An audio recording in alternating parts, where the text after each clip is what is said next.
I'm recording too. All right, blood. Shit just get crazier and crazier.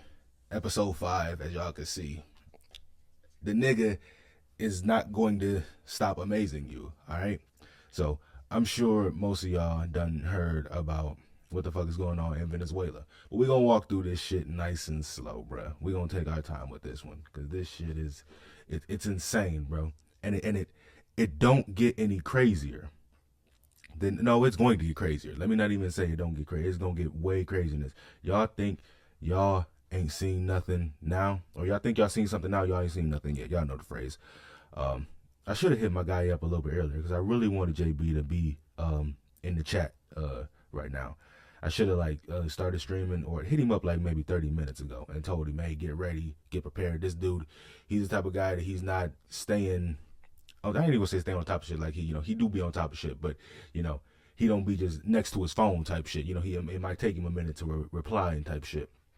So, but okay, and this is what whenever he do get in the chat, I'll just tell him that the VOD, I turned on the VOD so he could just watch it back immediately. That is true. I forgot I just did that too. All right, yeah, we cool. And real quick before I just jump in it, I'm gonna just make sure, double down that my live is sounding good. Hello, everything good? All right, yeah, we straight. All right, so let's just get to it, right? These boats in Venezuela, we're going to walk through this, like I said. So first, I'm going to show y'all. Let me just give y'all the brief synopsis of these clips that y'all are about to see. So apparently, the war on drugs has become so imminent that the president has to take action, right? There's so many people dying of these just lethal drugs that are flooding into America that we need to take action to stop these narco-terrorists, as they've been labeled, right? And so he's striking them, right? The niggas got coke and he's sending missiles at them. Okay, let's just go and get the problem is there's no evidence of this dope that he says they're moving. He claims that these motherfuckers got bricks and they're on their way to the U.S. and has not provided a shred of evidence for that, right? One of these strikes, there's been over 20 strikes, over 21, I think, strikes in total, and over 80 people done died, right? One of these particular strikes, niggas survived. They hit the boat with a missile. Niggas are clinging to a piece of the capsized boat for their lives, and they send another missile. That's the one that's in controversy or contestment right now. That's what everybody's the whole thing is in contestment, but that's the icing on the cake. That's like, okay, now y'all might be wilding. Y'all know y'all can't do that. Niggas are clinging for their lives and y'all send another. That's crazy. This ain't no goddamn Instagram, nigga. You can't double tap people, and you know that. Like that. But this first clip I'm going to show you is Piers Morgan reiterating that first part that I said of there's no proof, right? Okay. 48 to 2 minutes.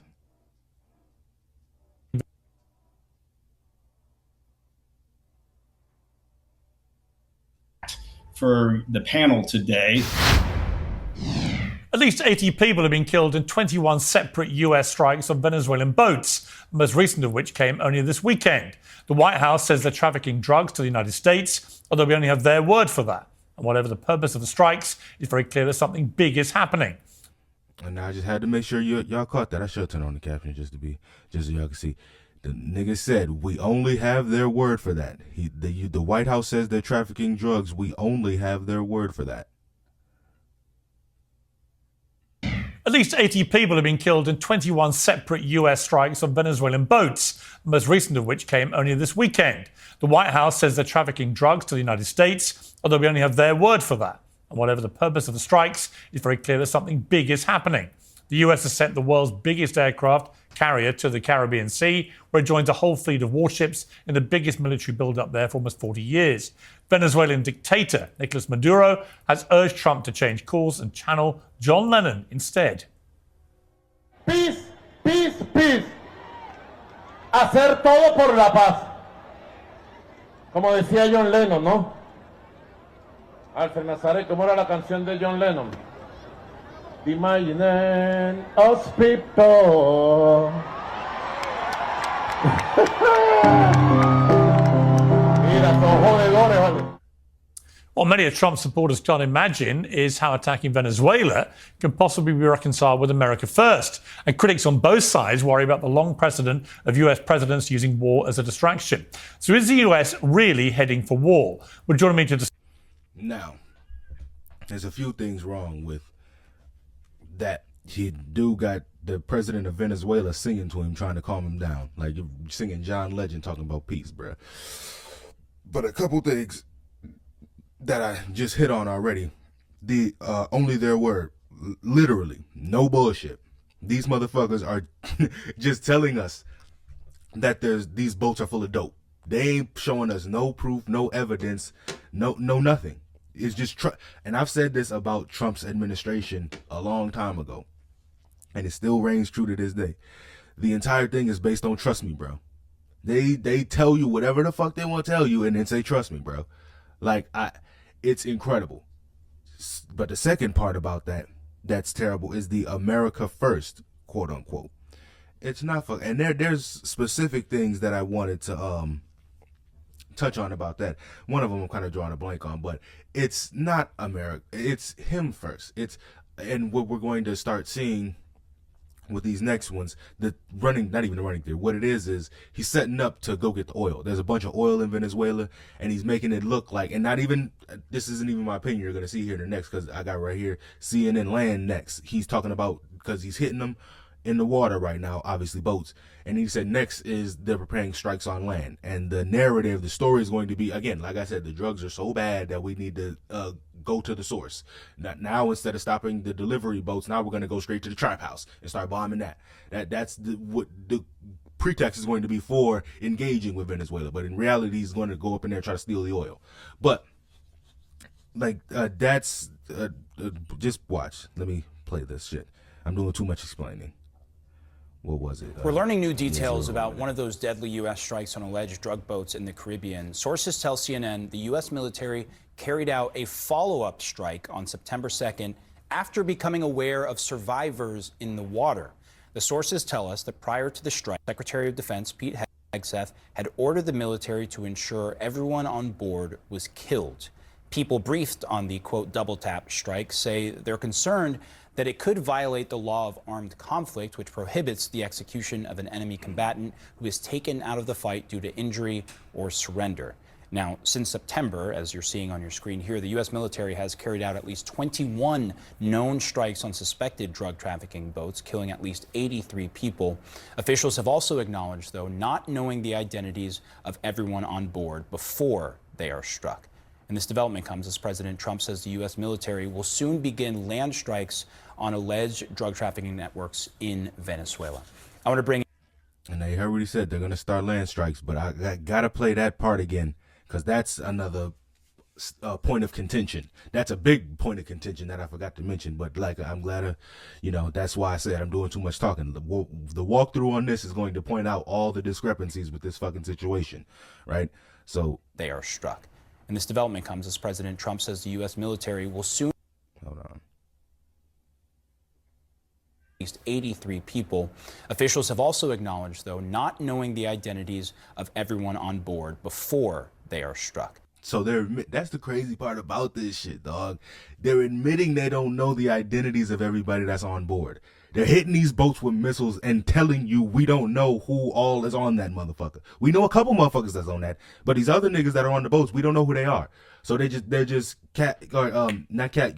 casualty. What's the collateral damage? They're just they there, so they gonna get hit. Hey, it is what it, bro. And the second part with them admitting that they don't know who these other people on the boats are is that Venezuela's coming out and telling you that they're innocent people, that they're just fishermen. These people that y'all don't know that they're on the boat, they're fishermen, and not just people on some of the boats. They're saying some of the boats entirely are fishermen boats and not drug boats. Now they're not sitting here saying all of them aren't drug boats. They're admitting and contesting, or with them not coming out and saying that, they're admitting that some of these boats are indeed drug boats. But again, even if we're playing devil's advocate, you still can't hit them with fucking missiles. Like the level of egregious that this shit is insane. So we're not going to swoop in and arrest these motherfuckers and take the dope. No, we're gonna hit them with a rocket. We're gonna send a missile. What the fuck is going on here? Bruh, bruh. Like I said, it's insane. It's crazy. It's like what the, bruh. Okay, let's hold on, and then I'm gonna jump to 540 so y'all can actually hear this nigga say what he. Recent weeks, you've been working to deter Venezuelan drug traffickers, of which there are many. Of course, there aren't too many coming in by sea anymore. People aren't wanting to be delivering by sea, and we'll be starting to stop them by land also. The land is easier, but that's going to start very soon. That shit. Now, again, I'm not gonna lie. I've said it many times. The nigga's funny as fuck. He's hilarious. People aren't going to be wanting to deliver. People aren't wanting to be delivering by sea anymore. Like they don't want to be delivering by sea. I'm sure not, nigga. Don't nobody want to get with a fucking missile. Like, bro. But no, like I said, landslide was like this. Now we're gonna go straight to the trap house. Now we're gonna go straight to the trap. Like, listen, bro. Listen. All right. Oh, hey, but peep, and now, going more into the what you want to call it, the double tap strike, right? Cotton's convinced the dude, he's in charge of the intelligence, one of the intelligence committees. Cotton's convinced that these motherfuckers was the two dudes that survived were. You have to understand what he's suggesting, right? The boat got hit with a missile, and this isn't even like a ship, or this is like a damn near a rowboat, like a, you know what I mean, a small type, you know what I mean, where you can see motherfuckers in it. There, you know what I mean. It's just got the one little engine on the back. This is not no big boat, right? It gets hit with a fucking missile, a rocket.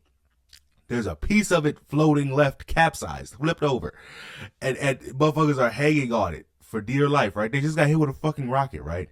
Tom Cotton is convinced that these niggas were trying to flip that piece of the boat over so they can continue the mission. First he calls it a fight, which is, like I said, the nuances of him calling it a fight when it ain't no fight. They didn't know they're not in a fight. They just thinking they're delivering drugs. They're not knowing they're under attack. So you calling it a fight is, but then he, in the second interview, switches it to their mission, carrying out the mission. So let's just stick with that, right? He's convinced that they were trying to flip over this piece of the boat left. And again, and let's just take it a step further. The dope survived. The coke, it's not at the bottom of the ocean right now. It's the bricks are still on him. He's convinced that after they got hit with the missile, that they're trying to flip this boat over, and so they can continue getting moving the drugs to America. Right? How retarded is that? Like, bruh, what the? And again, of course he doesn't believe that. He's just trying to stick up for Trump and Pete Hegseth and. But the idea that that's the story that you're going to feed us, bro. The idea that that's what you're going to try to spoon feed me right now. That these niggas, after getting hit with a fucking missile, they're trying to flip the piece of the boat back over that they're clinging to survive so they can get the bricks off. And the brick, like I said, the idea that the bricks are still on them. They got the bricks in their pockets still. They're not swimming at the bottom of the water right now. The bricks are still on them, and they're trying to flip the piece of the boat back over and continue across the ocean. What the fuck? What the fuck? Like, bro, come on. Stop playing with me, bro. Stop playing with me. Did you see any evidence of them trying to use a radio? No, I didn't, John. No, John, but they were clearly not incapacitated. They were not distressed. One guy took his T-shirt off like he was sunbathing. They were trying to get the boat back up and to continue their mission of spreading these drugs all across America. Bro. That was the man in charge of the Senate Intelligence Committee. That's what it is, Senate Intelligence Committee. He's in charge of the Senate Intelligence Committee. And he's certain, and you see, and because that was one of the theories too, that why they're trying to justify the double tap is that these dudes could have been radioing in for help. And so they were still an imminent threat because they could have been, he admitted they weren't radioing for nobody. But he said they were not in distress. They weren't, the one dude looked like he was somebody. They weren't in distress after getting hit with a rocket. That's what are you suggesting, bro? They were just fine. Again, they were in healthy enough condition after getting hit with a rocket to flip over the piece of the boat that they're clinging to and keep making their way across the ocean. And again, like I said, and also the idea that the drug survived a missile attack. Come on, bro. Come on, Tom. You got to do better than that, bro. You got to do better than that. All right, now we're gonna do a full little walkthrough of the whole situation, just so y'all can get the full scope of what's happening here. CNN has learned that Admiral Frank Mitch Bradley, who oversaw the operation, told lawmakers today on the Hill that the two survivors did not, as some defense officials have been claiming for months behind the scenes, radio for backup before a second strike killed them. That's according to two sources with direct knowledge of today's closed-door briefings, during which a select group of senators and Congress members were shown classified video of the strikes. Democratic Congressman Jim Himes, who saw the footage, called it, quote, one of the most troubling things I've seen. A short time later, he elaborated on that with CNN's Jake Tapper. The video was enormously disturbing, and I can't describe it in detail, but to tell you that the initial strike, as you might imagine, when a piece of munitions falls on a small boat, did an immense amount of damage, caused a huge amount of fire, and ultimately the end result was two individuals without any weaponry, without any tools of any kind, clinging to a wrecked boat, really what looked like flotsam.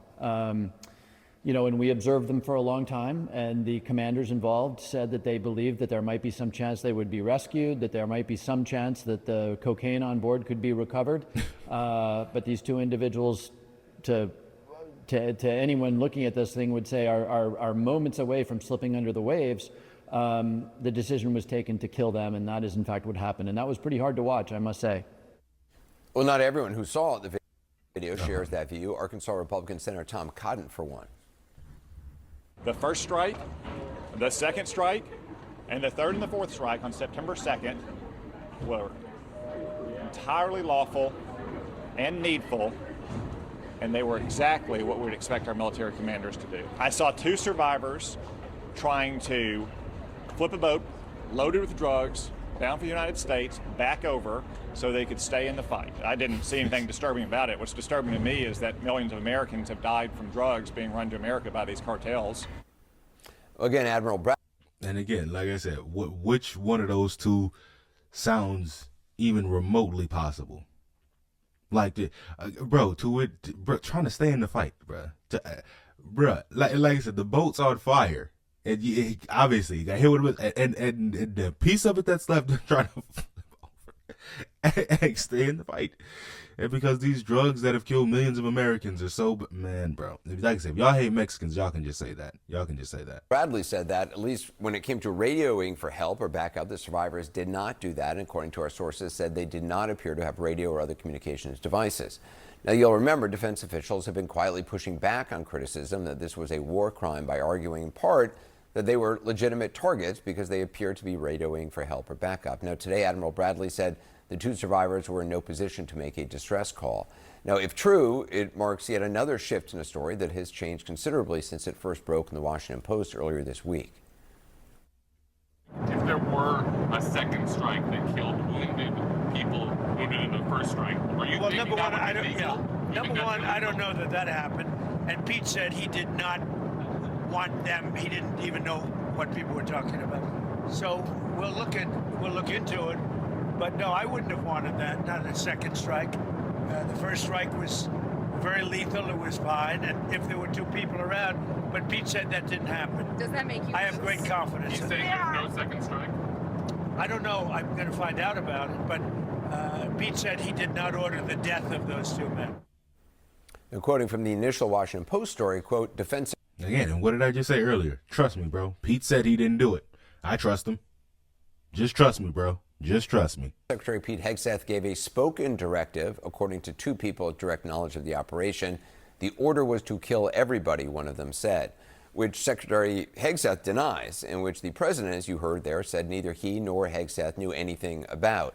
The next day, the story changed somewhat, with the White House, along with Secretary Hegseth, putting the focus squarely on Admiral Bradley. On September 2nd, Secretary Hegseth authorized Admiral Bradley to conduct these kinetic strikes. Admiral Bradley worked well within his authority and the law, directing the engagement to ensure the boat was destroyed and the threat to the United States of America was eliminated. To clarify, Admiral Bradley was the one who gave that order for a second strike. And he was well within his authority to do so. Now, that same admiral seems to have given lawmakers and now us another window into what actually happened. I want to bring in Congressman Jake Auchincloss. Congressman. Yeah, now here's now I'm gonna just real quick recap everything that he just said, because this is the part I really wanted to get to. But you see, Pete, very quickly shifted blame. So, oh no, I didn't order that. He did it. He come on, bro. Come on, bro. And if you hear even Pete's explanation, he was like, I ordered the first strike and then I was so busy that I had shit to do. So I left. And when I left, then Admiral ordered the second strike. And then I came back and he told me what happened. Come on, bro. You asked my opinion. Pete was in that room when that second, and he ordered the second strike. And obviously he's just passing the buck to do. But the idea that this was a fight, like Tom Cotton just said, they were trying to stay in the fight, quote unquote. And the idea that we're at war with Venezuela, this is a fucking congressman.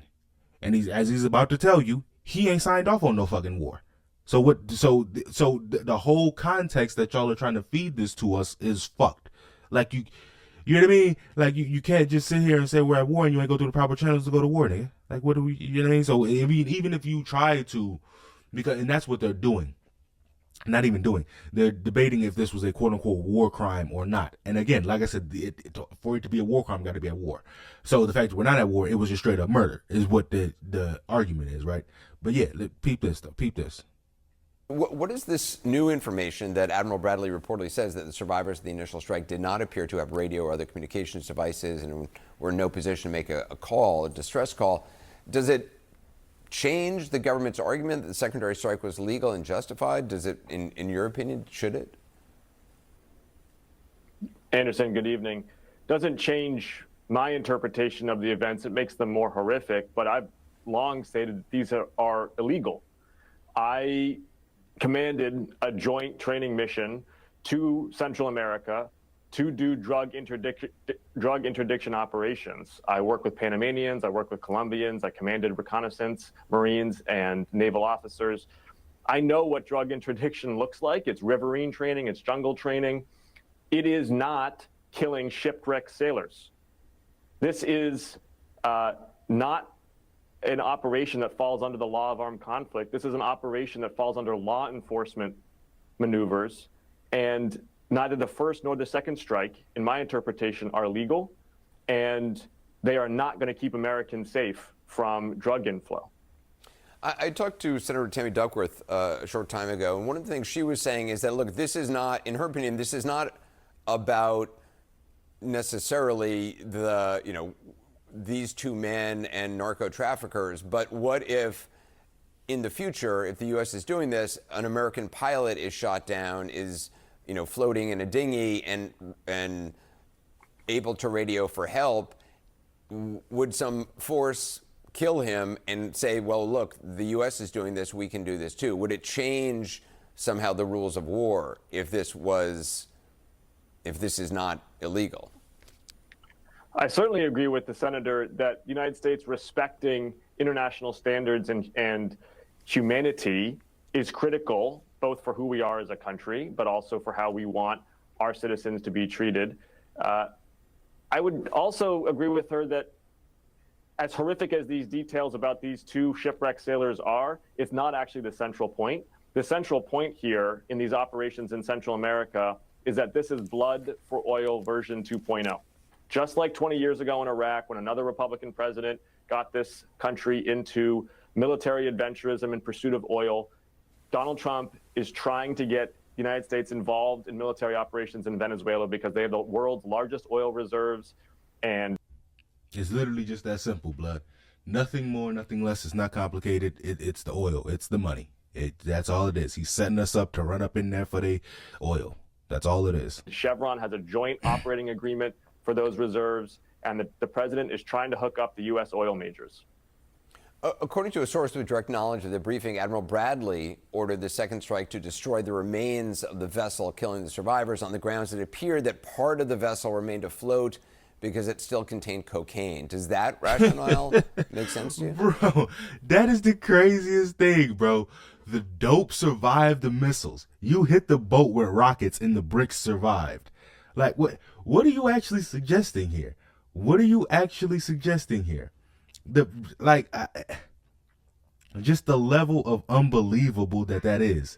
Like, I find it hard. I find it kind of fucking, like, oh, my guy, okay, he's here.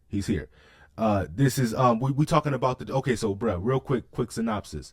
They're hitting fucking missiles, or they're hitting, they're hitting boats coming from Venezuela loaded with coke, right?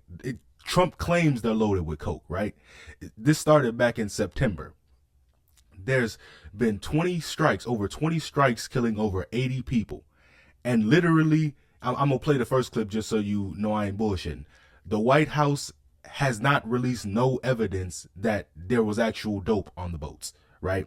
And as you probably caught this part here where the dude said they're just doing it for the oil. There's oil in Venezuela that Trump is trying to go get, and he's making it look like all of these dangerous drugs are flooding into America from Venezuela, so now we got to go stop them. So we're going to stop them in the water first, and then we're going to run up into their trap houses, actually go into Venezuela and stop them there at the source, which, like I said, is bullshit. You going up in there for the oil.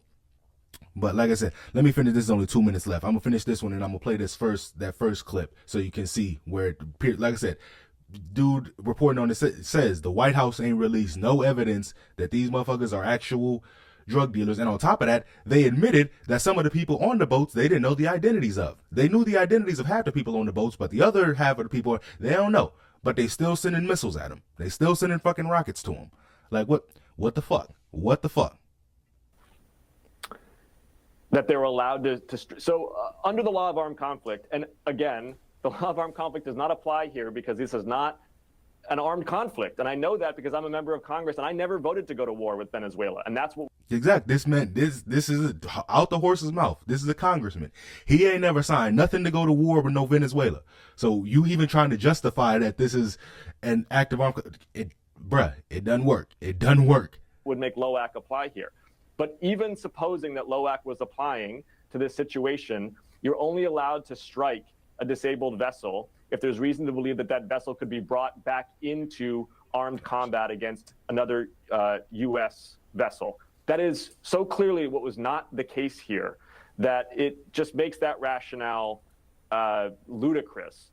But again, that rationale is 2 and 3 orders removed from the actual central point, which is that we shouldn't be engaged in military operations against Venezuela in the first place. Americans do not want a blood for oil campaign. This president does not have the authority to wage it, and he certainly doesn't have the justification to wage it as inhumanely as he is. As we mentioned, President Trump just yesterday said he supports releasing the video of the second strike. Do you actually expect that to happen? Because obviously the administration has been very eager to share, some videos of other strikes. I don't know, but I will make this prediction, Anderson, which is that Secretary Hegseth is going to try to find a military officer to make the fall guy in this. He's going to try to lay the blame on a service member. He won't try to take the blame himself. It's interesting you say that because in one of his public statements of early on about Admiral Bradley was, everybody should know I have his back, I have the military's back. But it was Bradley who made the order, which is kind of, it's saying you have somebody's back, and yet it's also pointing out that they have a target on their back. He will find someone with stars on their shoulder to take the blame because Secretary Hegseth ultimately does not have the integrity to own this decision. Congressman Jake Auchincloss, I appreciate your time tonight. Thank you. All right, now, Pete, let me jump back to this first video that you've seen. So this is Piers Morgan, 20-year journalist, well-respected Brit. Hold on, Brit.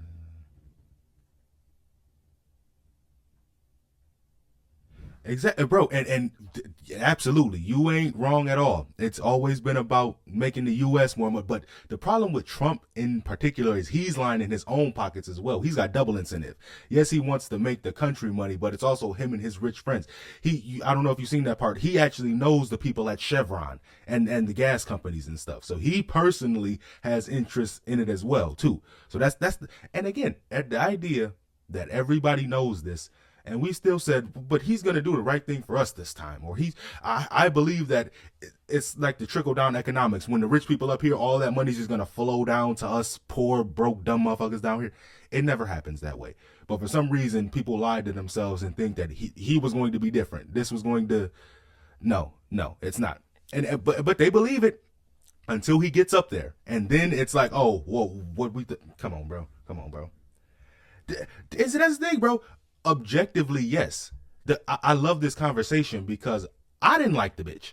If we're being honest, she did a lot of fuck shit in her past and in the present. She getting in front of the one that really struck me personally, getting in front of black crowds, and all of a sudden you got a black accent. Like, what the fuck you think I'm? No, but the fact that she would have done better is, one, she had a resume. She was actually a prosecutor. She was actually the district attorney. She was actually the attorney general. He ain't never did no legal position, no political position, no congressman, no senator, no judge, no lawyer, no. So objectively, and on top of that, her being a prosecutor, she again dealing with criminals in particular. She knows how to handle people like Putin, knows how to handle people like Kim Jong-un. Now again, better for us, absolutely. 100%. I'm not going to sit here and jump out the window and say that she would have stopped all the wars, or but she wouldn't be having these fucking Mexicans getting snatched up out of their homes and from the playgrounds and shit. She wouldn't be sitting here doing all this obviously beneficial to the rich type shit. You know what I mean? Like I said, she might have been doing a little bit of weird stuff with the whole training shit and all that, but like I said, that's another conversation. But objectively, yes, she would have been way fucking better. And for that one reason, she knows people. She deals with people. Her whole previous resume was that type of shit. This motherfucker's whole previous resume was getting money, and getting money for his fucking self. Like, again, what made you think this nigga was all of a sudden gonna wake up one day and care about your broke ass? Like, come on, bro. Stop playing with me. Stop playing with me. Oh, no, it gets better, though. It gets better, though. I got more for you, bro. But real quick, just so you can see this. Venezuela can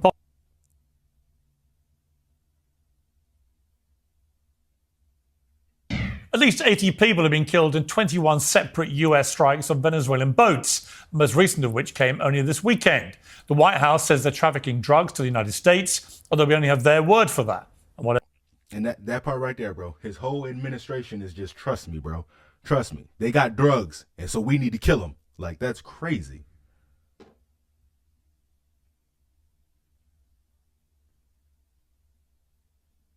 Oh, God. Hold on. Quick detour. He's got me searching. Hold on. Even shit like that, bro, is why I started this podcast. Too many people worried about that and not about what the fuck Trump has got going on. There's serious shit going on. Mexicans are getting bombed with Mexicans get hit with missiles. And you want to talk about Ice Spice. That shit is funny, though. That shit is hilarious. But all right, now this one is let me see here. Now, in the midst of all of this, though, right? You got people still kissing ass and still making up fucking peace prizes to hand to Trump, bro. Cannot make this shit up.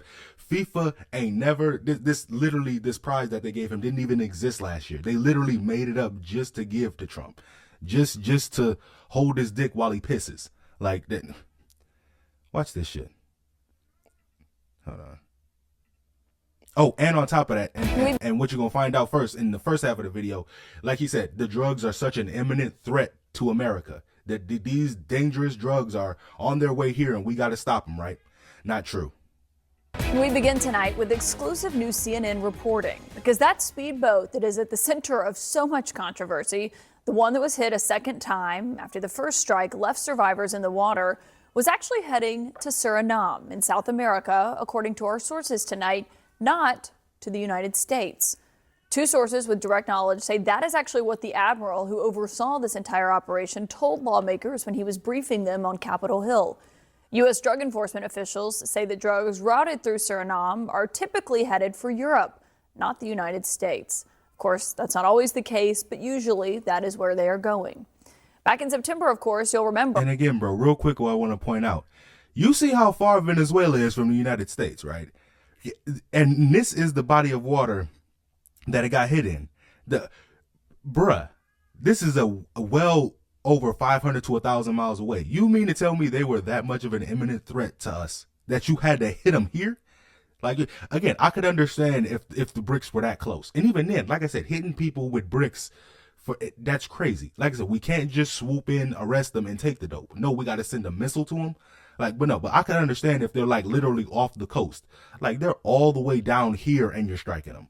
Like that's crazy, bro. On the day of this strike, when it happened, the president had posted after that the strike occurred while the terrorists, as he called them, were at sea in international waters transporting illegal narcotics that were heading to the United States. This is what the Secretary of State said that same day. These particular drugs were probably headed to Trinidad or some other country in the Caribbean, at which point they just contribute to the instability these countries are facing. And yes, and you got somebody in your cabinet contradicting you right then and there. But I'm telling you, it's not just him being bored, bro. It's not. He has a plan. It's just a very bad and fucked up plan, right? Like he want that money. He want that oil money, but he's just doing it. I heard somebody, it was Charlamagne the Guy, say this: the corruption would work if it was covert. If he had just a little bit of regular politician in him, he could conceal this shit well enough to where he could potentially get away with it. You know what I mean? But he's never been that guy. He's always been I'm just about to do whatever the fuck I want, and who's gonna stop me? Bro, I respect people who do shit like that. I just don't like it because it's obviously it's fucked up. But niggas who just let their nuts hang and just be like, yeah, I'm doing this, that, and the third. What you gonna do about it? Like, again, that's what I'm saying. Trust me, it's not just him being bored. He got a plan. It's just a very bad and corrupt plan. You heard Secretary Rubio there use the word probably. And the reason this disconnect matters is because the administration is claiming that this action that they took on this boat with that second strike was necessary to protect this country. It comes the same day that we saw, in part, a contrast in the image the president wants to project and the actions that his administration is currently undertaking. I was there today as the president was walking the red carpet at the Kennedy Center.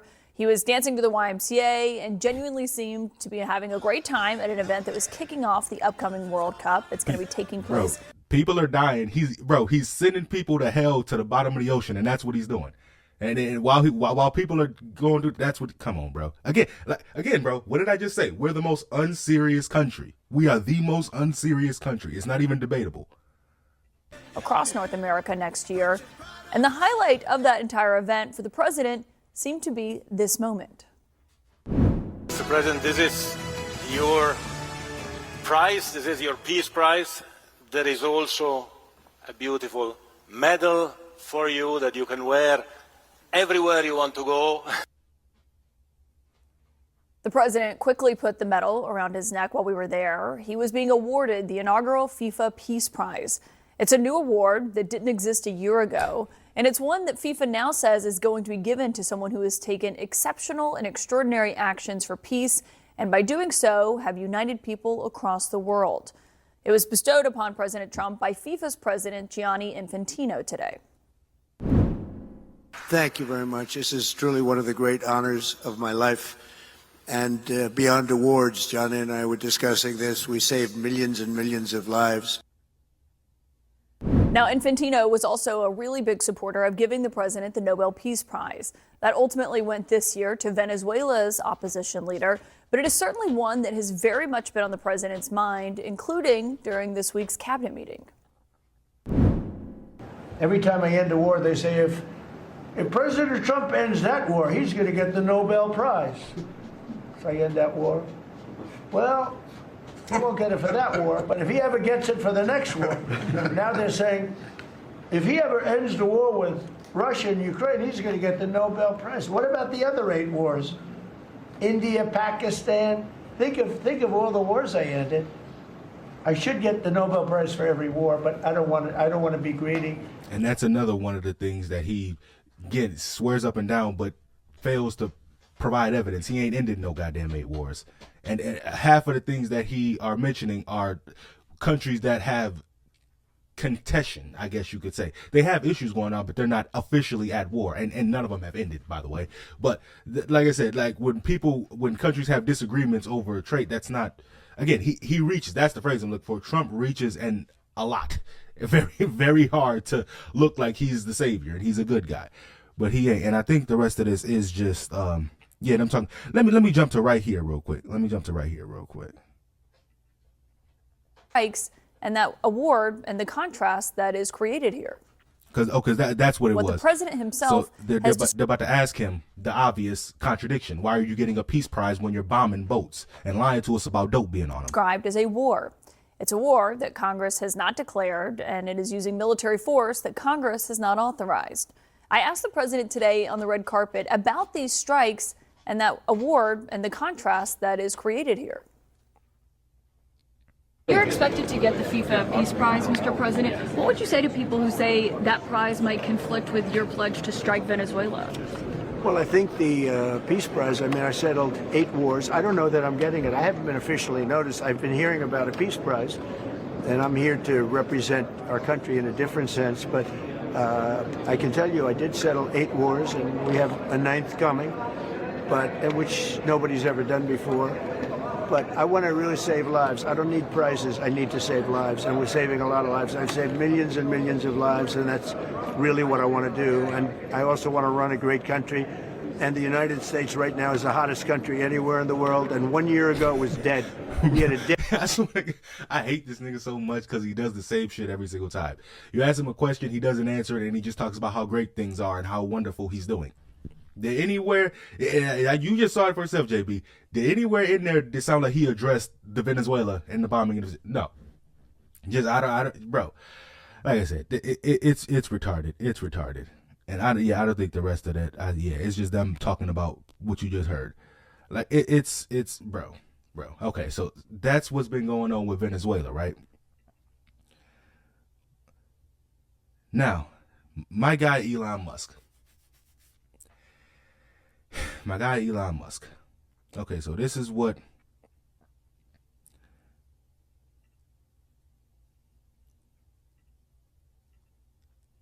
so somebody shared a post, right, of the New York Times, and George Floyd is searched a bunch of times, and Bethany McGee is searched 0 times, right?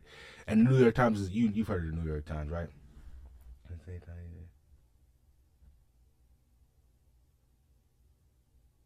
No, but that's the thing, though. He's just saying it. He's not proving it. He's not saying what wars he actually ended, and because there were no fucking wars that he ended. That's what I'm saying. The only one he can remotely take credit for is the Israel-Hamas thing, the one that I covered. And even then, they're still fighting, but it's the peace, the deal was struck like unofficially, I guess, whatever. But let's play devil's advocate. Let's say I give him that one. Let's say he single-handedly stopped Israel and Hamas, right? What are these other 8 wars that you're talking about? What are he only gave one example right there, Pakistan, and the other one, which again they weren't officially at war. Nobody was fighting. There were no missiles. There were no gunfire whatsoever. You know what I mean? Like that's, bro. There was nothing to end. Like, you know what I mean? But like at least he could say it because it sounds good. Like that's his whole thing, bro. His whole thing. I might actually hold on. Let me see real quick if I can actually. What were the 8 wars Trump ended? And I'm gonna actually put this on thinking mode too. Thinks through complex topics, right? So we're gonna put that in there, and we're gonna give him a second, right? Give him a second to think on that. Assessing the war claims.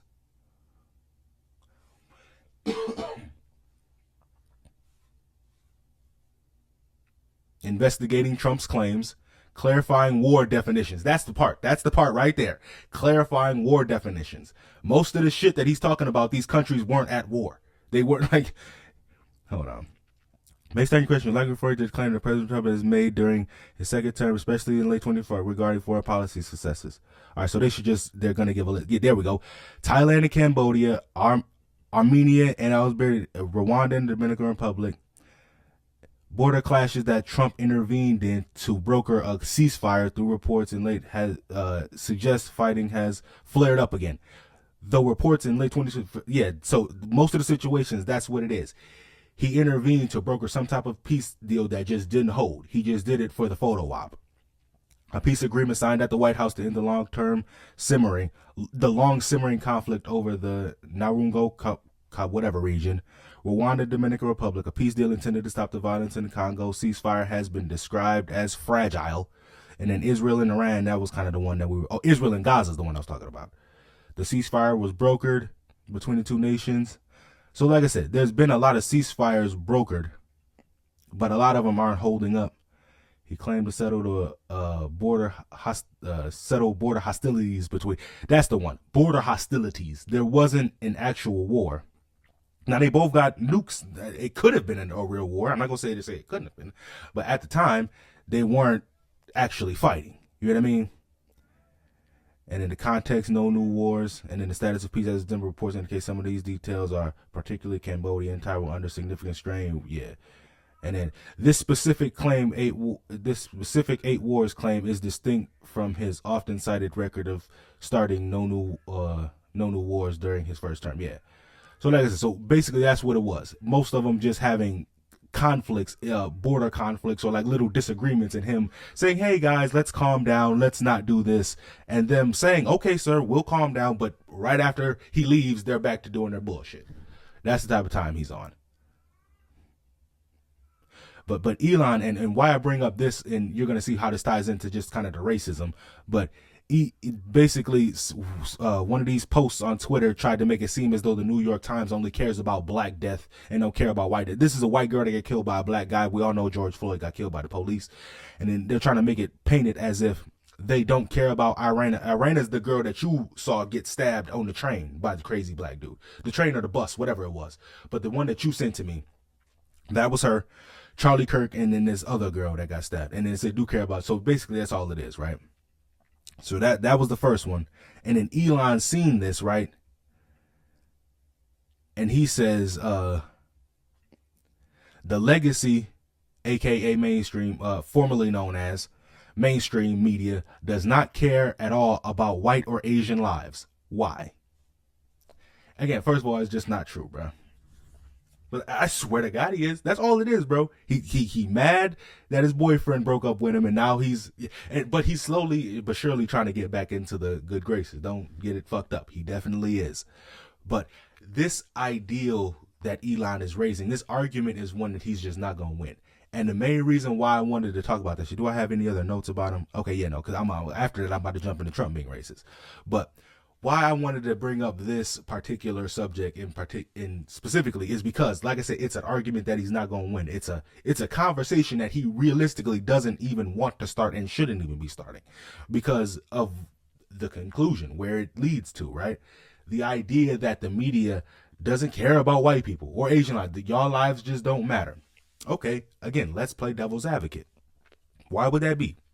Has white people ever done anything to make the world feel as though they shouldn't care or they're deserving of this treatment, right? Like, you have to understand, and these are not my opinions. This is the hard. I'm gonna start off with the facts and then lead into my opinions of what I think, right? It's factual that the largest atrocities, the largest murders, heinous acts committed by one group of people to another. So not just a natural disaster like an earthquake or something like that. No, the largest case of one group of people being responsible for another group of people's death. European colonialization. What white people did in America to the Native Americans, to the Mexicans, and in Africa is, again, and it's not even close. We're talking hundreds of millions of deaths in Africa, America, and Mexico. That's not my opinion. Between the theft, obviously, of the land, the lies about what Jesus looked like, you telling everybody that God looked like you and he don't, the rape, you know what I mean? Between all of that, right? The systemic racism, Jim Crow, you telling black people they can't even eat lunch next to you. Like, all of these things white people have done. Do you think there's any type of justification or deserving of some type of, which again, ain't nobody sitting here prioritizing black deaths over white deaths. They're just trying to paint this narrative. But ideally, what you're telling me is it don't matter. None of the history that y'all done did, none of the shit y'all done did justifies anybody treating any white person any differently today. That's basically what they're saying. But they don't just come right out and say that because they know how fucked up that sounds, right? All of the shit that your granddaddy's done did, don't nobody need to get held accountable for that. Come on, bro. Stop playing with me. Stop playing with me. Like this, it's realistically just not a conversation you want to have because you don't want to admit that you don't care how many niggas had to die. That don't mean you, and I'm not definitely of the type that there should be some type of reverse slavery, some type of reverse segregation, none of that. I could, because you white folks today ain't did nothing. Y'all didn't decide to have your ancestors do that shit. So again, I have to be fair. But if you wanted to tell me that now maybe a black cab driver don't want to pick up a white person because they're white, hey, that just is what it is. If I am a business owner and I'm looking at the applications and I'm looking straight at the race and I see Caucasian, if that just so happens to end up in the circular filing cabinet because I see Caucasian, hey, I ain't tripping on that. Now, I will never advocate somebody sitting here saying they want to walk up and put hands on a white person just because they're white. I'm not going to say that's a reach. But if there was a certain level of reverse discrimination, I would not, you're not going to see me fighting against that. I'm not going to be one of them people, oh no, it doesn't matter, because there's a lot of black people, call them coons, who sit there and say, oh no, all white people, they shouldn't be held accountable. Bro, stop it. I'm not finna sit here and act like there should just be nothing, no type of rectification. And on top of that, like I said, bro, when World War II happened and Pearl Harbor happened, and Japan bombed Pearl Harbor, the U.S. rounded up all of the Japanese citizens and put them in a camp. Not even on no harsh shit, just we need to keep an eye on you niggas, right? After the war, they let them out and gave them all $20,000. Black people ain't received a goddamn dime for slavery. Like, so miss me with all that. It ain't no type of rectification that needs to happen. But I just had to bring that up because and he's been doing shit like this a lot, trying to make it seem as though there's just people out to get white people. And there's this whole the replacement theory is kind of becoming mainstream now. They're kind of just outwardly saying and suggesting that people are flooding white nations with brown people to replace and take over the white demographics. Like, it's not, you know what I mean?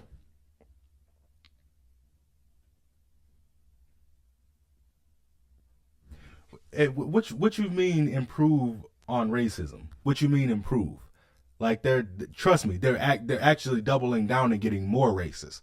They're, like I said, suggesting that these Trump literally called people from Somalia garbage. And say we're taking in all these people from shithole countries, but we need people from nice countries like Denmark and Sweden and Switzerland, all the white places. Like, again, he's not even metaphorically, he's literally saying it. Like, but elaborate on what you mean by improve on the racism. And again, like I said, I'm not saying black people should go back, and it was never go back to, we never had in racism towards white people. They were always the one doing shit to us. Yeah, hell yeah. That's what I'm saying. That's the whole point. The Jim Crow. White people were responsible for doing shit like that. So, like I said, again, I was just speaking on a hypothetical situation. If you were to tell me that there were black people that started that wanted some type of revenge on white people and wanted to get even, I would never advocate for y'all to physically do something to them. But if your version of getting even was, hell, put up a no whites in a sign at the front of your restaurant. I ain't tripping. I'm not gonna sit here and you know what I mean. But like I said, if you're a cab driver, I'm not gonna sit here and argue against that. That's just something that you white people are gonna have to deal with. If y'all aren't getting hired because you're white, that's just something you're gonna have to deal with. I'm not finna fight or advocate for you. Like, I will only fight and advocate for you if you're saying black people are coming up and beating you up because you're white. I'll be like, y'all chill, y'all relax. Don't beat these folk up because they're white. Like, I'll stand by a white person and say that you don't deserve to get beat up or hands put on you. But I'm not gonna stand by you and say you deserve the same job opportunities as well. If you get the job, cool. If you don't, you don't. But like I said, I don't mind put it like this, and it's double standard. It's a double standard, right? You ready for it? I'm a hypocrite. In 2025, I believe that shouldn't and can't no white person not hire a black person because they're black. But if a black person wanted to do the same to a white person, I wouldn't care. I'm gonna be honest with you. That's just how I feel. And it stops there. It stops with the social shit. Like I said, can't no white person put up a no blacks in my restaurant or a no black sign at the front of my restaurant. Can't no white person do that now, but a black person can do it. A Mexican person can do it. An Asian person can do it. If you wanna, anybody else but y'all can do it. Like, that's, trust me, and it stops right there. Once we start to, like I said, the physical, you want to treat a white person, I'm not going to advocate for none of that. But if right there is the limit, you know what I mean?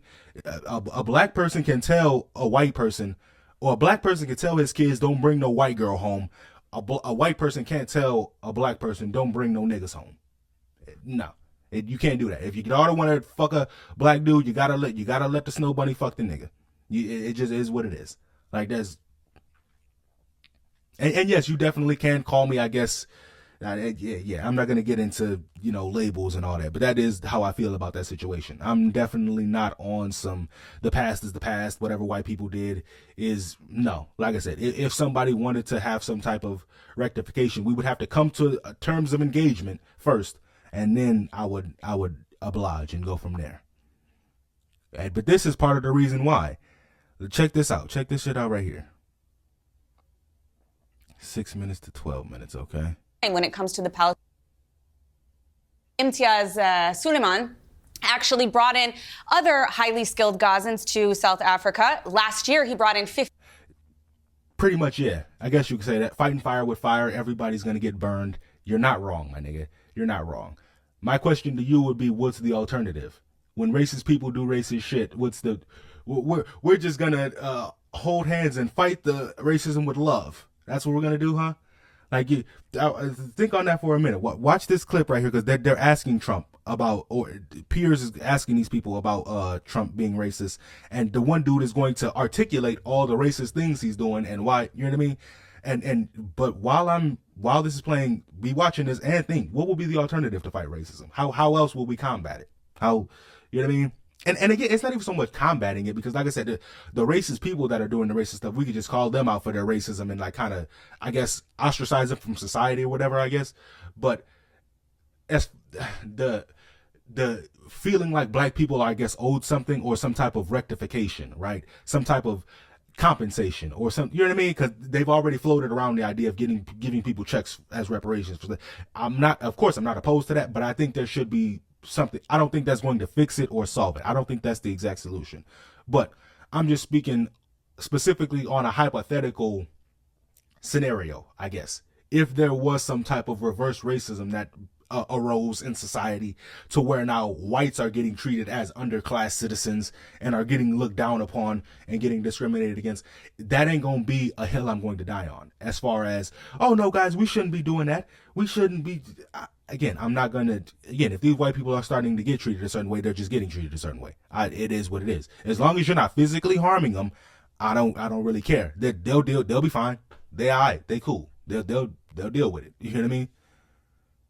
59 medical students and doctors to South Africa from the Gaza Strip specifically. And when that happened, they bragged about it, how it was something humanitarian and how these people were brought in from what's going on in Gaza. A few quick things. Well, I'm going to let you respond now. Let me just, for viewers who know nothing about you, let me just point out, you were the South African ambassador to the United States. You were thrown out of the US in mid-March 2025, so earlier this year, for saying in a webinar that Donald Trump was mobilizing a supremacism in MAGA and trying to project white victimhood as a dog whistle.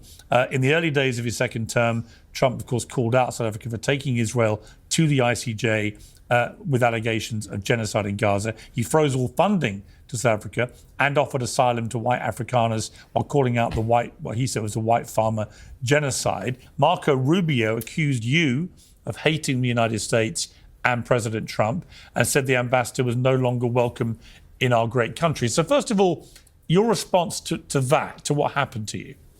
Okay, now real quick, I just wanted to point out the part where he said the weaponizing the white victimhood and using it as a dog whistle. That's what I meant when I said Elon was doing that shit. He's using white victimhood as a dog whistle and trying to weaponize it and trying to act like, again, the boogeyman is just out to get white people. Like, y'all are just out. That's exactly what the fuck he's doing.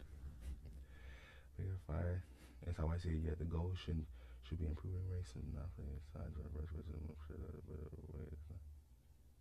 No, you're right. I'm not saying you're wrong, bro. I'm not saying you're wrong. Just when you come up with that solution, please let me know, and we will enact it. But until then, and I'm not. Again, don't think I'm about to be the poster boy for reverse racism. I'm not. I'm just saying if it arose, it's not going to be one of those subjects that I stand behind. And I say again, and I try to say, oh, we can just figure out a better way. If somebody else want to figure out a better way, go ahead and we'll talk about it. But I'm just not going to be the one to, you know what I mean? It's just not a hill I'm going to die on. There's many other fights I'd rather engage in than protecting white people from discrimination. I'm sorry. I think I'll get to that. Let me say that very few people were able to leave Gaza over the last 2 years. Right. And therefore, this idea of voluntary departure is a myth. I think, secondly, South Africa has never balked at receiving refugees. We were the net greatest recipient of refugees from other African countries, and Palestine is no exception. There's no embarrassment for South Africa. It was crossing the I's and dotting the T's. I think on the issue of accusing Donald Trump of mobilizing, in my words, a supremacist instinct, I stand by it. Because what else explains why he would accuse South Africa of a white genocide? Everyone knows. Well, we it's covered false. that on this show. No, I do not believe there was a white genocide against others. But And the Donald Trump statistics- doubles down on it. The stats don't show that. Donald Trump doubles down on it, and therefore. And I talked about that shit too. The statistics don't show that, and he doubled down. There, and the reason why that's so significant is because it's one thing to tell me something is happening with no proof, right? It's another thing to tell me that something is happening with evidence refuting it. So not only can you prove to me that it's happening, or you can't prove to me that it's happening, there are other people proving that it isn't happening. And you still swearing up and down that it's happening so you can roll out the red carpet for these white people, fly them over here on Air Force One, give them government assistance, land, and all. Bro, but actively telling every other group of people, demographic of people, that they can't come here. There was a group of Haitians. He literally just ended the status for the Haitians and are sending them back. They actually got a war going on. There's an actual gang criminal warlord over there running Haiti right now. The nigga's name is Barbecue, and they're trying to escape his ass.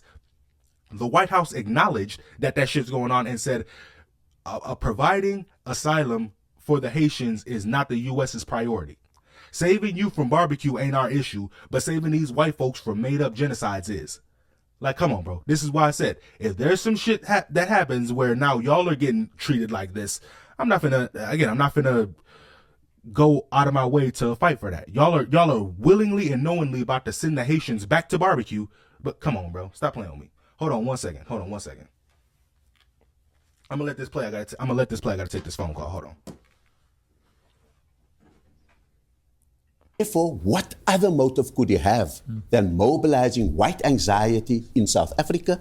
What other motive explains that you have a net deportation of black and brown from the US and a net importation of white Afrikaners into the US, ostensibly as refugees? And so the point that I'm making is that there's no rational explanation except that there is an instinct at play, and I called it a supremacist instinct. I think I'm being proven right. It's a pretty serious charge, though, to make against an American president, that he's a white supremacist. It's a serious charge, but the American president makes serious charges every day of his life. He does, but that doesn't... And so, therefore, I think that you can't have such a thin skin that you dish it out, and what is, for me, a badge of honor is that one ambassador out of almost 200 said something, and it was heard in the Oval Office. It hurt the Oval Office. It pierced a very thin skin. And I think that, for me, is a badge of honor. Would you really believe Donald Trump is a white supremacist? I think he has mobilized that instinct in the US. I think it's the so for all source intents and of his vote. purposes, you think he is? No. When he says there's a white genocide and he's proven wrong. And he still doubles down on. And yeah, bro. My only problem with the way he answered that question is he should have just stood on it. He should have just doubled it. At that point, right? Once you've articulated so much racism that he's done, you should just stand on it. You should just go all the way at that point. I would just be like, yeah, I think the nigga's a white supremacist. If that were me, I would have just be like, yeah, fuck, I'm not finna sit here and, hey, it is what it is. And if you were asking my personal opinion, yes, I do. I do believe that Trump believes that white people are superior to other people. I believe that. What is he? We're going to 12 minutes. And he embarrasses or tries to embarrass our president with false evidence of it. He shows pictures of the But DRC actually, in the moment, and so forth. Johan Rupert and others, a major South African figure, called out the truth and said that wasn't happening. Then what explains that months later he doubles down on it and says, on that basis, I'm not going to the G20, I'm not accepting the baton from you, and so forth. So he can be wrong about it without himself being a white supremacist. You never double down on a wrong, even when your own advisors tell you and the world tells you Donald Trump it is often wrong. doubles down on things. And therefore he has no right to double down on falsities. But it doesn't make him a white supremacist. I think it does. Really? I think Incredibly serious thing to call somebody. It is, because I am from a nation who was one of the last who stared down supremacism in South Africa. I was put in jail by supremacists. When I hear the dog whistle, I understand it. And that, I think, is absolute. I'm not speaking from a theoretical basis. Right. I'm speaking from a lived experience. No, I understand that. And obviously there was white supremacy in South Africa. Yeah. And real quick, don't worry about that. Don't worry about that. You know what I mean? But no. But when Piers had said, he said something that I was going to comment on. I'm about to stop going back and forth with you because you get me distracted though. But him saying Trump often doubles down on shit doesn't make it right though. Like, that's the problem. When the nigga gets up there, says shit, and it's contested, it's proven wrong. You can't just sit there and say, oh no, yes it is. That's another large issue with this nigga Trump, is that he don't fucking like, you know what I mean? Like, you can't just sit there and tell me the sky's green. I say, no, it's not. Look, it's blue. Yes, it is, bro. What are you talking about? But Piers is absolutely right. He does that all the time. South Africa, and we saw that. That white supremacy is ensconcing itself. They have free access to the White House. They have free access to give false evidence, and they have free access to really influence a United States president to boycott the G20 on the basis of a false white genocide. Well, it's probably not unconnected, Emily, to the fact that South Africa has been so strident about Israel, one of America's top allies, of course. Trump has been working very hard to bring peace in the Middle East. I think he deserves great credit for getting the hostages released and the current ceasefire and so on. I'm sure these things are all interwoven as to why he has an antipathy towards the South African government. He doesn't think they should have done that. But on that charge of him being a white supremacist, what's your response to that? I mean, I don't really have any comment about Donald Trump. I don't know what his personal views are. I don't care for him that much personally. I don't agree with his policy on most of the Middle East, certainly not trying to make a deal with the Islamic Republic of Iran. But I do find it highly ironic that someone who effectively is an Islamist supremacist is accusing someone else of being a white supremacist. Mr. Rasool here is someone who has openly praised Yusuf al-Qaradawi, who of course is a financier or was a financier of Hamas, who openly supported terrorism and Hamas. He has constantly affiliated himself with various figures who are involved with Hamas. He has participated in his organization as well, has even co-hosted Okay, so you kind of get where she's going. And the only reason why I let that part play is because I wanted to point out that that's another thing that they love to do. You ask about Trump being a white supremacist, right? Oh, I ain't got no comment on that. I don't know him that personally. I don't even like him that much.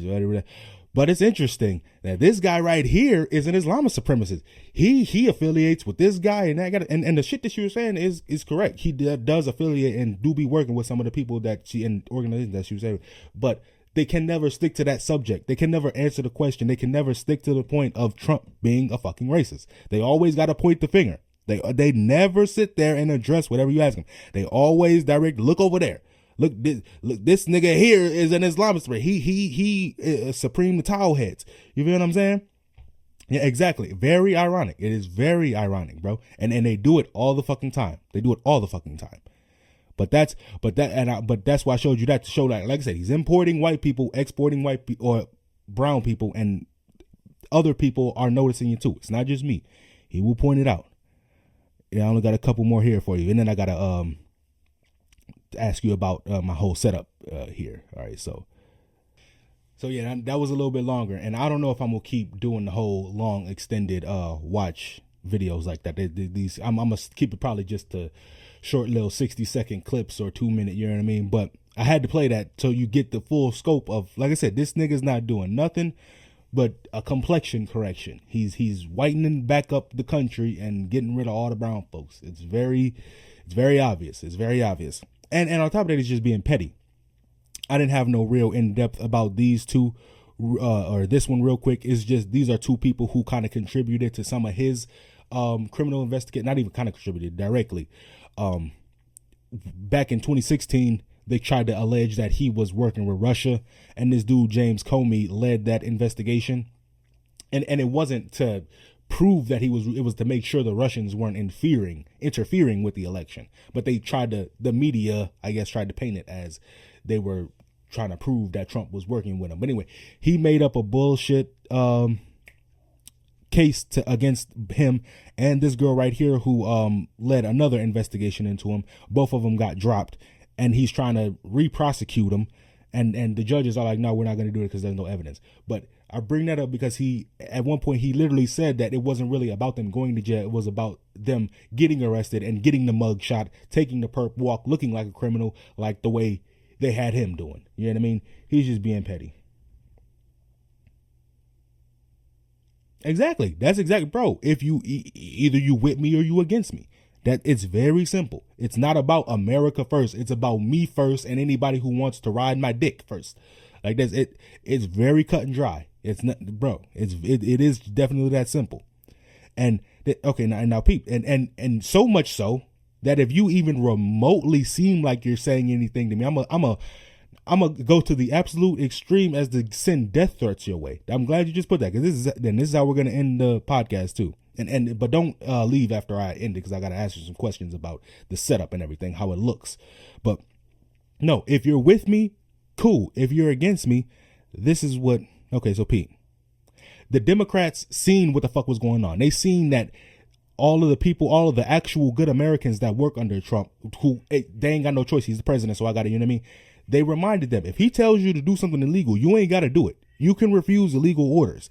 That's literally all they're telling. They put out a message like an APB saying, hey, if motherfuckers tell you to do something illegal, you ain't got to do it. All right. Congressman Chris Deluzio joined 5 other Democratic lawmakers, all of them military or intelligence community veterans, to urge current officials to disobey illegal orders.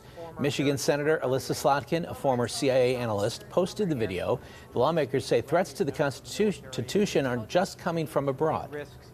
No one has to carry out orders that violate the law or our Constitution. We know this is hard and that it's a difficult time to be a public servant. But whether you're serving in the CIA, the Army, or Navy, the Air Force, your vigilance is critical. And know that we have your back. Because now, more than ever, the American people need you. We need you to stand up for our laws, our Constitution, and who we are as Americans. Don't give up. Slotkin told the New York Times that she's heard from active duty troops who are concerned about the legality of strikes on people the Trump administration says are drug traffickers. The administration called the video an attempt to encourage the military to rebel against Trump. So that's Trump is saying that video is an encouragement to rebel against him. And literally, and you heard in the end, the whole reason that they made that is because people in the military are questioning the legality of these drug boat strikes. They're not even questioning, behind closed doors, saying straight up this is illegal. But to frame it a little bit more nicely, questioning the legality of it, right? So Trump sees that. This is his response, right? This is how he feel about that. Let's go to the White House right now, where President Donald Trump has more harsh words for House Democrats. So get this. The president is angered by a Washington newspaper's report saying that some Democratic lawmakers released a video urging members of the military to ignore unlawful orders. In fact, look at this. Trump said on Truth Social this morning, "This is really bad and dangerous to our country. Their words cannot be allowed to stand. Seditious behavior from traitors. Lock them up." And then a short time later, the president finished with this thought: seditious behavior, punishable by death. Like, bro, for real? That's what we doing now? They telling the military that don't break the law, and you saying they should be punishable by really? I can't. He's not playing. If you're not on his side, you're a traitor, and you need to be punished by death. He's not bullshitting. He's not like, bro. Bro. Like I said, there's not even really any much elaboration that needs to go on with that. That's who this nigga is, bro. That's who this nigga is. So all I can do is send my prayers out to the military, the people in government, the good people who ain't got no real choice. If they want to keep their jobs, they got to do what he says. And pray for us, nigga, because it's us regular, everyday people that's going to end up getting fucked the worst at the end of this shit. You know what I mean? So, yeah, salute. And that's episode 5 for you.